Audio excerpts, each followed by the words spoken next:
Gente, eu tô aqui para comentar sobre esse vídeo, essa declaração que o cantor gospel Fernandinho deu sobre as pessoas cristãs que se ligam, se associam para fazer o tal do feat, que são as participações com músicos, cantores, artistas de música do mundo, artistas seculares.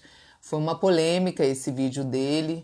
Eu até comentei lá na hora que eu vi, o primeiro site que eu sigo que postou, falando que eu concordo com tudo que ele falou, porque eu entendi o que ele quis dizer. Ele realmente está falando uma coisa verdadeira, que quando você realmente serve a Deus e a tua boca só serve para adorar a Deus, obviamente que você não vai emprestar a tua boca para cantar outras músicas que não adoram a Deus, que não invocam a Deus, certo? Então eu entendi perfeitamente essa parte. Só que eu acho que ele falou pouco. Ele tem que falar um pouco mais. Porque isso que ele falou é só a pontinha do iceberg. Tem muito mais coisa aí para baixo para a gente falar, que na verdade é a raiz disso tudo. Para quem não me conhece, eu nasci na música do mundo, sou filha de dois grandes nomes da música secular, tive uma carreira na música secular por mais ou menos 10 anos, só que como eu nasci na música do mundo, eu componho músicas desde os meus 3 anos de idade. Quando eu era uma criança, eu gravei com 3 anos de idade uma música de minha autoria no LP dos meus pais, junto com a banda deles. Então eu venho desse ambiente, o ambiente mesmo de show do mundo, da música do mundo. Quando eu me converti, eu cantava numa banda chamada SNZ. Eu não sei se você vai lembrar, eu era o S do SNZ. E a gente era o maior sucesso no Brasil. Eu tive uma das minhas músicas, foi primeiro lugar nas paradas do Brasil. E o que acontece? Eu me converti ali dentro e eu não tinha muito acolhimento para conseguir sair dali e vir cantar no gospel. Pelo contrário, eu já percebia dentro das igrejas uma negociação do santo com o profano. Muita gente já me convidava para cantar no altar, ou seja, a igreja naquela época, gente, há mais de 20 anos atrás, quando eu me converti, já não tinha critério. As pessoas já deixavam algumas portas abertas para profanar o altar. Quer dizer, eu era uma cantora do mundo, mas eu era recém-convertida. Eu já recebia convites de igrejas dizendo, venha louvar na nossa igreja, mas eu não era ainda uma cantora gospel, eu nem tinha largado o meu trabalho secular. Hoje você ainda vê isso. Você vai ver muita gente que não tem ainda frutos que revelam arrependimento e mudança de vida. Gente que ainda é neófito, novo convertido, nova convertida, já sendo colocado no altar. Esse problema de artista gospel que faz muito sucesso e bomba e se torna influencer e faz feat, tem uma raiz. A raiz é a falta de discipulado, é a falta de tratamento lá quando a pessoa está na igreja. O problema é mais profundo. Veja bem, eu não tenho nada contra o sucesso, pelo contrário, o sucesso é uma bênção. Ah, Sara, você acha que é errado as pessoas se entreterem, se divertirem com música? Não, de maneira nenhuma. O entretenimento, o divertimento santo e saudável, lógico que é uma bênção, uma dádiva de Deus. O problema é quando o nosso entretenimento invoca outros que não são o nosso Senhor Jesus Cristo. O problema é quando o nosso entretenimento é uma, entre aspas, adoração, né? Disfarçadinha de show. Na verdade, shows são cultos. Todos os shows são cultos disfarçados. E a gente, ainda que não veja isso, no mundo espiritual é assim que é recebido. Então o problema é quando o nosso entretenimento está sendo usado para invocar outras coisas que não são o Senhor Jesus Cristo, entendeu? Quando eu me converti há 24 anos atrás, não existia a divisão gospel dentro das grandes gravadoras. Não existia esse mercado de produtos gospel tão forte quanto existe hoje. Naquela época, por causa disso, porque não existia esse mercado, ainda não tinha tanta gente de olho na grana nesse sentido, entendeu? O que aconteceu? Uma coisa somou com a outra. A falta de noção das pessoas nas igrejas sobre o temor do altar juntou com essa questão da grana, começaram a entender que se eu criar um produto gospel, se eu pegar uma pessoa que canta muito, uma cantora, um cantor que canta muito e que só professa a fé cristã e eu gravar um CD e eu impulsionar com grana, eu vou botar esse produto, vai bombar, vou ganhar milhões. E isso fez com que as gravadoras começassem a entrar forte. E daí é que surgiu tudo isso. É por isso que tem tanta gente sem raiz e sem base dentro própria música gospel. É por isso que você vê tantos cantores e cantoras hoje jovenzinhos no mercado gospel. É um mercado, gente. São pessoas, cantores e cantoras com milhões de seguidores, influenciadores de uma geração que não tem fazer, entendeu? É por isso que a gente vê grandes cantores famosos que os filhos de vocês, que hoje a minha filha já é adulta, mas quem tem filho adolescente aí, tá ralando. Por quê? Porque o seu filho escutou na rádio, o que toca é a modinha. E aí quando você vai ver a vida da pessoa que tá cantando a música, não tem nenhuma profundidade de ensino bíblico. Pelo contrário, você vai ver cantores e cantoras gospel que tiram foto dentro de ambiente totalmente mundano, com roupas extremamente indecentes, fazem stories cantando música do mundo. Você vai ouvir histórias de cantor, cantora cristã que está envolvido com drogas. E aí por aí vai. Entendeu? E por quê? Porque virou um mercado, gente. O critério de santidade do altar já foi abandonado há muito tempo. Já tem muito tempo que a igreja, e isso nos Estados Unidos, há muito mais tempo do que no Brasil, a igreja abandonou os critérios de santidade para subir no altar. Quando a gente vai ler a Bíblia, a gente vê que Deus ele é tão selecionador com quem vai subir no altar, que ele designou uma tribo chamada tribo de Levi, tanto que até hoje a gente tem o costume de dizer são os levitas que vão subir no altar. Fulano é levita, que vem da tribo de Levi. O que quer dizer isso? Num contexto para a gente atualizar, Deus ele gosta de exclusividade e ele separava uma tribo de pessoas consagradas para subirem no altar. São pessoas que não podem se meter com qualquer coisa, que não podem se envolver com qualquer coisa, entendeu? Quem sobe no altar precisa ser ensinado sobre a seriedade do altar. Mas isso veio se perdendo. Por quê? Porque vieram grandes gravadoras multinacionais, criaram a divisão gospel, pessoas que não entendem nada de Bíblia, nada sobre o mundo espiritual, pessoas que acham que culto é show gospel, que o louvor é um show gospel. Tem um monte de gente na igreja que acha que o louvor tá tocando e cantando para te dar prazer, para me dar prazer. Não, o louvor não é pra gente curtir, o louvor é para Deus receber. Esse ensino, olha, tá em extinção, as pessoas nem sabem mais, nem ninguém ensina mais isso.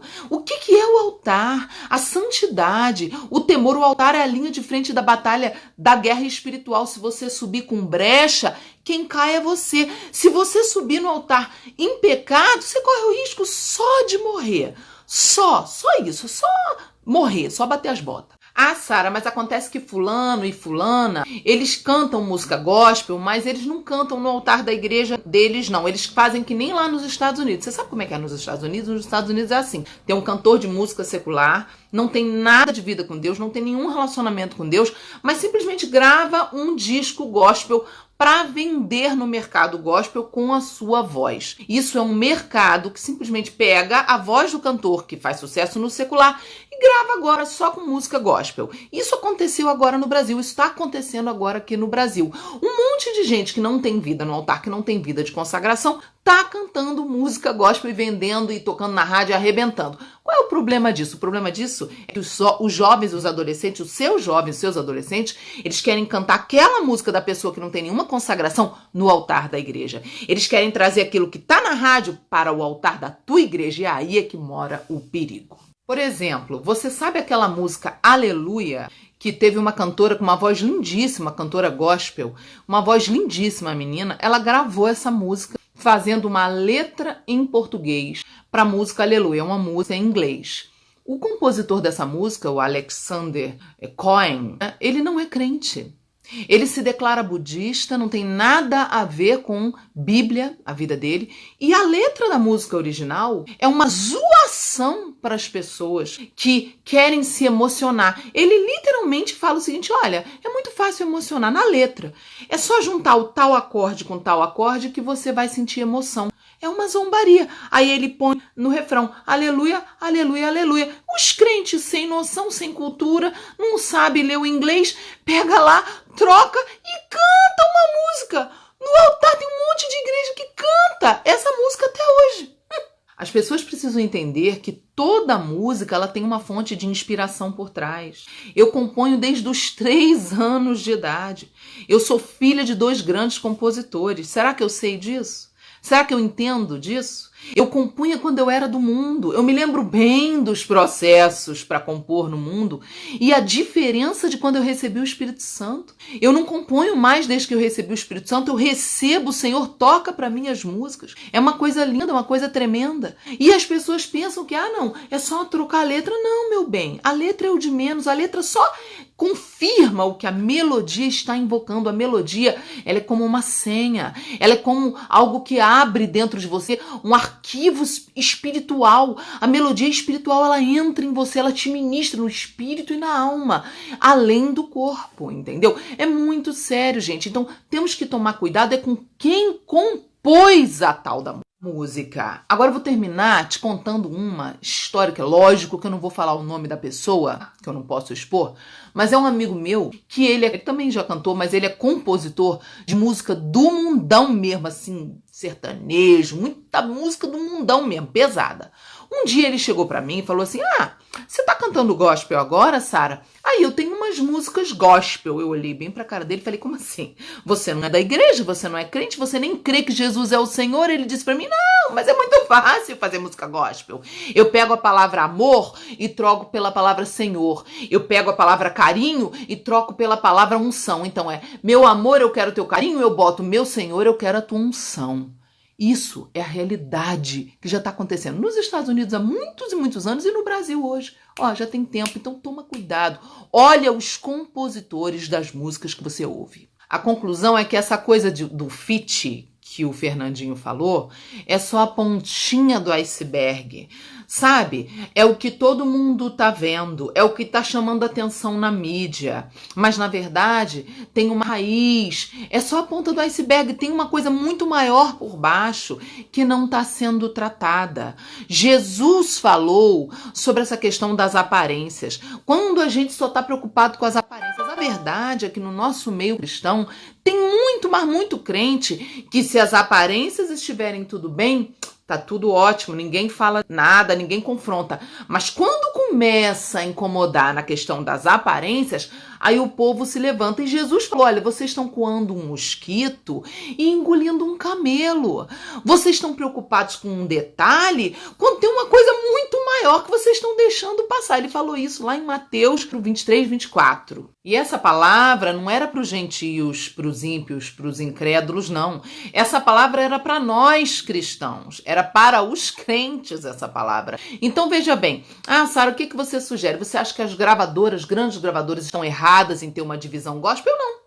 Sabe por quê? Porque as gravadoras finalmente chegaram com profissionalismo para fazer o trabalho profissional que as gravadoras evangélicas era tudo amador, não sabia fazer. Eu acho ótimo. A questão é que a gravadora do mundo, elas não têm obrigação de saber de Bíblia. Quem tem obrigação de saber de Bíblia somos nós, somos a igreja. E nós somos os responsáveis por ensinar o nosso povo, os nossos jovens, as pessoas da nossa igreja, sobre a seriedade do altar, sobre o poder de uma música, sobre o poder de invocação de uma música. Então não é a gravadora que tem que mudar, somos nós da igreja que temos que mudar, porque quando as gravadoras entenderem que a música gospel só vai vender para eles a partir do momento que o compositor e o cantor, a compositora e a cantora estiverem em santidade e consagração, quando as gravadoras entenderem isso,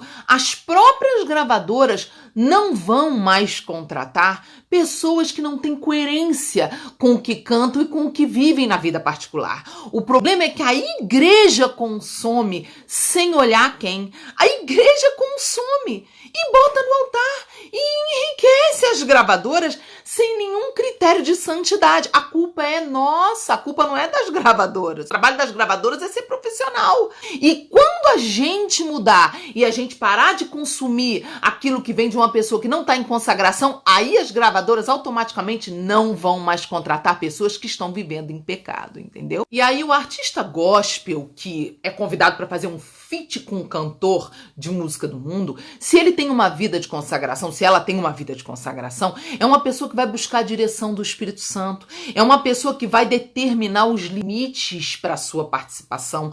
Por exemplo, vou cantar no show da fulaninha lá que usa roupa de piriguete, de cachorra. Meu bem, eu vou sentar com ela, vou dizer, olha, você vai botar outra roupa na hora que eu entrar, nós vamos mudar o ambiente, eu vou levar a minha equipe de intercessão, eu vou orar com você antes, você já entregou sua vida para Jesus? Aí sim, gente, se a pessoa tem uma vida coerente com o que a pessoa canta, uma vida de consagração, de unção, essa pessoa pode sim entrar ali num ambiente e fazer a diferença. Mas a gente vê isso hoje em dia? Não, a gente vê mais o crente sendo influenciado pelo mundo e passando a almejar o sucesso mundano do artista de música do mundo. Que vergonha e que tristeza que o Espírito Santo deve sentir, né?